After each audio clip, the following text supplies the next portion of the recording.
Welcome to Kevin Deal Photography, where I take you on my journey through photography. On today's episode, we're going to be doing an in-depth review of the Flashpoint Nano R2 or Godox X3, whatever you want to call it.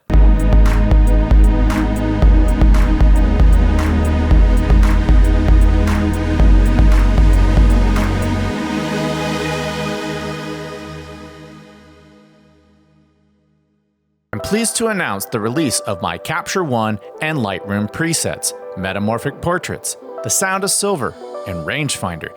These are all available for purchase at my website. Go to kevindealphotography.com or check out a link in the description below. And now, on to today's episode. Welcome to today's episode. If you're not familiar with Kevin Deal Photography, we do gear reviews, tips, techniques, and tutorials, and sometimes we dive into film. If any of that sounds appealing to you, click the subscribe button below. In my quest to get smaller and lighter, I'm always on the lookout for products that allow me to be more nimble when I shoot. The less items I can take with me while keeping the weight down, the better. My current small professional setup is the Profoto B10 paired with the Profoto Connect, which I've reviewed on this channel, and you can check out a link in the description below for that video. But one of the big shortcomings of this setup isn't the B10. I actually love this light, and it's probably my favorite light to use. No, it's the trigger. This little hockey puck, it doesn't have a screen, so you have to whip out your phone and use an app to control the light. This sucks. And when the light is within arm's reach, I just reach out and control it from the back of the light. But sometimes my light is 10 feet in the air, so I'm forced to use my phone. This proved to be a deal breaker for me for remote shoots. So I looked at the Profoto Connect Pro trigger, but it has an enormous footprint. It's $400, and I'm in a Profoto Facebook group, and I've seen people complain about the build quality of these triggers. So I took a step back and realized that for the same price as one of these Profoto Connect Pros, I could buy a Godox Flashpoint 100 watt fixture, an Angler softbox, and one of these Flashpoint R2 Nano triggers. Couple that with the fact that I found out that this Angler softbox is actually made in the exact same Korean factory that Profoto makes their softbox in, and let's just say I voted with my wallet this time around and it wasn't for Profoto. Now, I already own several Godox and Flashpoint triggers for both the Fuji and Canon systems, and no matter which combination I use, I always find something I don't like. On these slant models, I found that the menu system was easy enough to navigate, but I didn't like the high profile of the trigger. It was taller than I prefer. So I opted for the lower profile model, but that came at the expense of a menu system that wasn't the most user-friendly. And then both of them ran on AA batteries, which I don't particularly like because the more things I need to take with me on a shoot, the greater the chance it's going to slip my mind to pack it in the first place. I have arrived on shoots before with no batteries and my trigger battery died, and it all of a sudden became a natural light shoot. So I was excited when Flashpoint and Godox announced the R2 and X3 triggers respectively. I may use those terms interchangeably throughout this video because, like all Godox and Flashpoint, they're the exact same product rebranded with different names. But the fact that these are small, they have touchscreens, and they charge via USB-C, thus eliminating the need for batteries, got me excited. However, these were insanely backordered during the spring and early summer, so I delayed ordering mine for a few months until the supply chain issues got sorted out, and now I have two. One for Canon and one for Fuji. But if you're a Sony, Nikon, or Panasonic Olympus user, stick around. They make this trigger system for you as well. Now, I do want to disclose that while I have done reviews for these lighting companies in the past and they've provided me with free products, I bought both of these units in today's episode with my own money.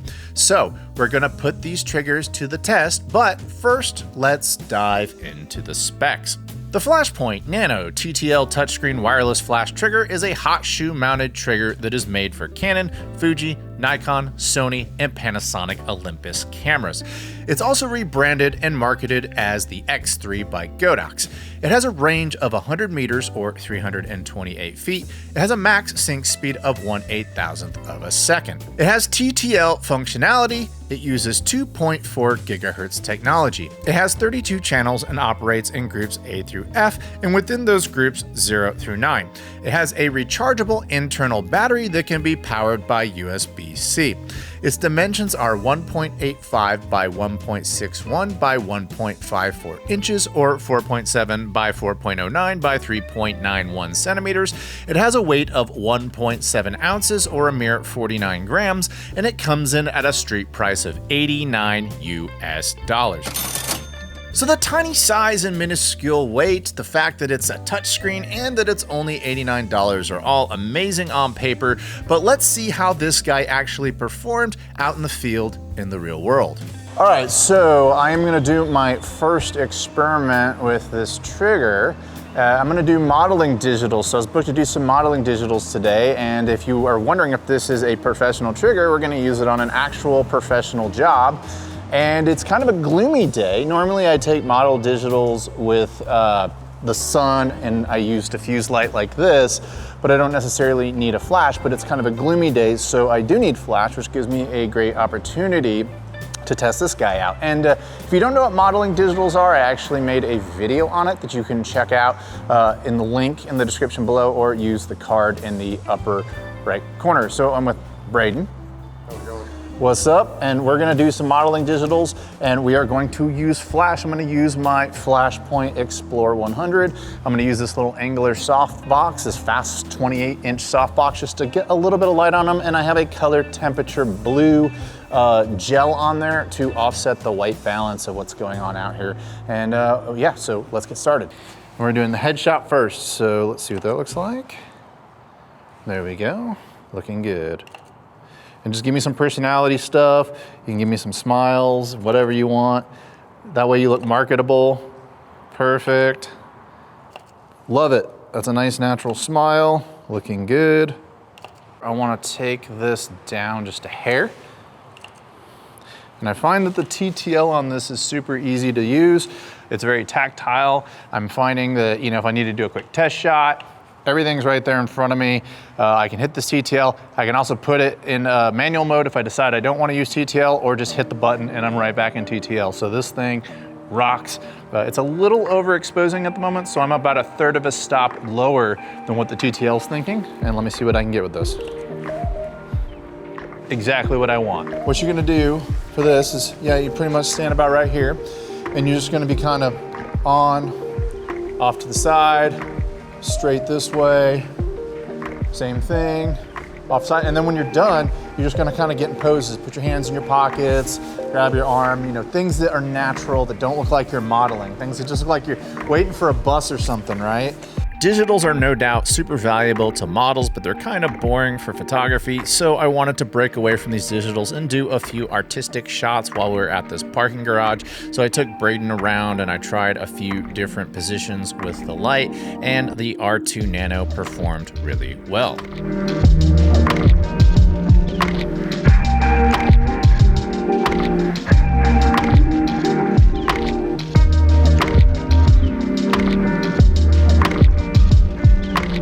Okay, so you saw me using the R2 Nano here in a professional environment. I didn't have any issues. It was tactile, it was easy to use. The menus were ergonomic and easy to get around. And so awesome work. Now I'm gonna show you some other work I've done with this flash trigger, and then we'll go back to my studio and talk about the pros and cons of this unit.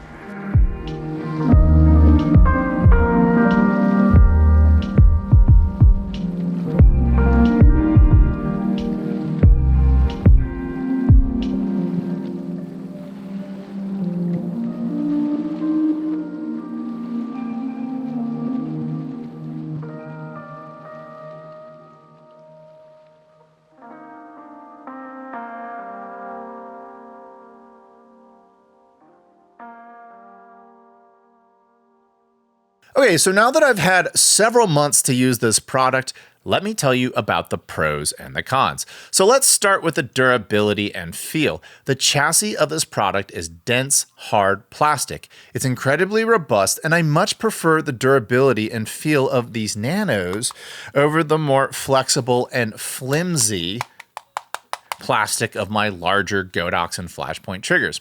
If I drop this trigger down the stairs, which I don't advise, its durability would probably hold up to the abuse. A bonus tip, just like with your cell phone or tablet, you can buy screen protectors for these, which I did on both of mine, and I recommend you do the same. Now, according to the manual, these triggers are not IP rated, so you would probably want to put that under the cons. However, in real world use, as you can see right here in my session with Braden, it started pouring rain and my R2 Nano got soaked. I don't advise you get yours soaked, but I got mine soaked so you didn't have to. And what did my findings conclude is that while this trigger is not IP rated, I did get it a little wet. I put it aside for a couple hours. I pushed the power button, it turned right on, and nothing was wrong. Once again, I don't advise you try this at home. So while it's not IP rated, it does put a little bit of resistance up against the rain in my real world tests, and so I'm going to go ahead and put that under the pros. I also welcome the fact that they provided a molded zipper case for further protection while this trigger is stored away. All in all, the durability and feel is a pro. Now to the size. The footprint of the Nano cannot be praised enough. I dislike how much the older triggers would stick up and obstruct my view above the camera, and while I favored the footprint of the lower profile model, that menu system was not intuitive and hard to navigate. The Nano, or X3, is the best of both worlds. You get an easy readout, but with the much lower profile combined with the smaller footprint.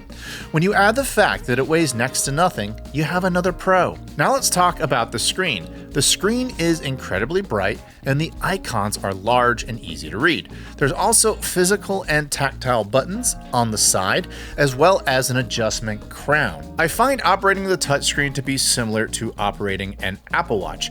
Being that most people know how to operate a touchscreen in this manner, I would put this familiar feeling interface under the pros. I find that the menu and navigation only takes a few minutes to wrap your head around. You can swipe down and you'll see icons for commonly accessed features like your modeling lamp, sound on and off, your settings, screen lock, and multi-mode. You swipe back up and it takes you back to your shooting mode. By touching the particular fixture you're on, it takes you into more advanced settings. Here you can adjust more specific parameters like the intensity of your modeling lamp. You can easily scroll up or down to the next fixture in your group. Want to see all of your fixtures? Just swipe right and you can easily turn them on or off one at a time. Additionally, if you look for a small white bar, it will let you know that you're in a submenu. Simply swipe that vertical bar and it will take you back to the main directory of that menu. All in all, I find the navigation of the menus of these triggers to be a pro. As far as performance, after I got my firmware up to date, I haven't had a single hiccup for either Canon or Fuji in the 6 months that I've owned them. More on the firmware upgrades later. I've used them on my Canon R7, R8, R5, and R5 Mark II.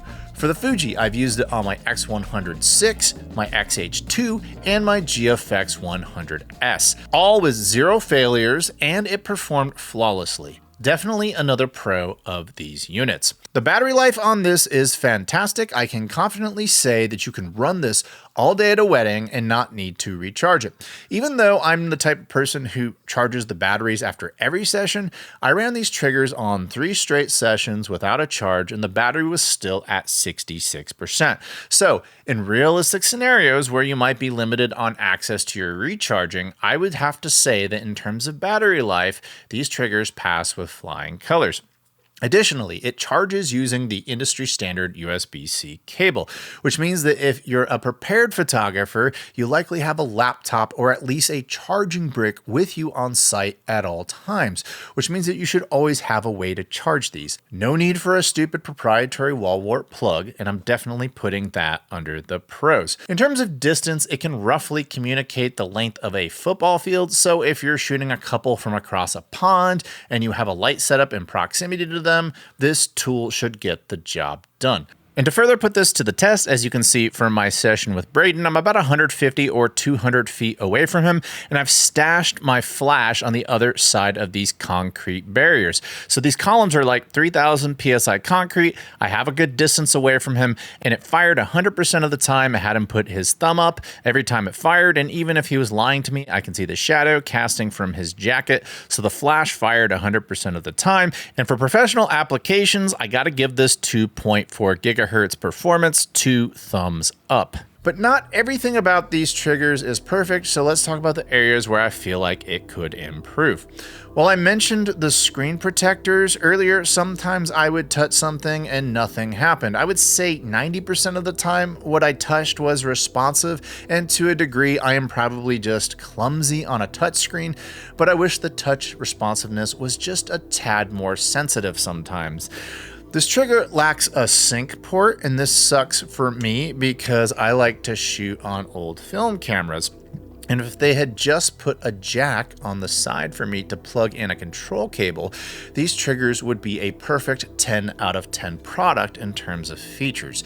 And while there's not a lot of space on this unit, there still would have been certainly enough space and real estate to add a sync port. Probably the most frustrating thing about owning these triggers was updating the firmware. When I tried my Fuji trigger on my X100VI, XH2 and GFX 100S, it didn't work. There was no triggering at all out of the box, and while my Canon did work right out of the box, there was an overhaul on the GUI interface for these triggers, and more features were added like color coding. Now, from years of experience with working with tech, I figured out it just likely needed the most up-to-date firmware, and I was right. That's exactly what it needed. However, the process of upgrading the firmware on my Flashpoint version was nothing short of a nightmare. When you upgrade firmware on a device, there's a familiar process. You download a file, you load that file onto the device that you're trying to upgrade, and while that process is happening, you leave it alone, you don't power it off until the process has concluded. I had to go through a bunch of steps that weren't written in any manual, and at certain points of the process, I thought I turned my triggers into paperweights. After holding down the buttons for several seconds and double clicking and performing steps that weren't in any manual, they finally started working correctly, and I'm not even 100% sure of what I did to get it working, but straight up, the firmware upgrade process on these triggers sucks ass, and you need to know that before buying it, because it's possible that this product may require new firmware for it to even work with your camera in the first place. Apparently the process is a little different on the X3, and I didn't have one to test, so if you're seeing what I'm doing in this video, do keep in mind it's with the R2, not the X3. Your process may be a little different, so I encourage you to browse YouTube. So what are my final thoughts? My final thoughts are that despite the firmware upgrade process being a complete dumpster fire and the fact that it doesn't come with a sync port, this product is revolutionary in the world of photography. And while I slightly favor my Profoto lights over my Flashpoint Godox lights because I feel like they're a little more durable and user-friendly on the screens on the back, it is undeniable that Profoto is way behind Flashpoint and Godox when it comes to triggers. There's a saying, cry once, buy once. The argument is that if you buy a more expensive product, you'll only cry once, but at least you got the right product in the end. If you buy the cheaper product, you'll eventually cry that it's not good enough, then you'll realize that you should have bought the more expensive product in the first place. Therefore, you'll cry twice. This lesson does not apply to the Flashpoint Nano or Godox X3 for almost all of you watching this video. In fact, you could argue it's superior. So who should buy this? If you're already in the Godox Flashpoint ecosystem, this product is a no-brainer. You should immediately get one and not look back. The user experience on these new triggers is superior to the old triggers. If you're on the fence between going this route or a more expensive route in terms of triggers, you really can't make the argument for the more expensive systems. That does it for today's episode. I want to thank each and every one of you for watching today. Did you get one of these Nano triggers or the Godox X3? Tell me about it in the comments below. Do you disagree with me? Are you a Profoto fanboy, which I shoot on both systems, so I'm not biased one way or the other? Tell me about why the Profoto is better. I disagree with you. And if you like this channel, I humbly ask you to click the subscribe button below And until next time, I'll talk to you soon. Bye.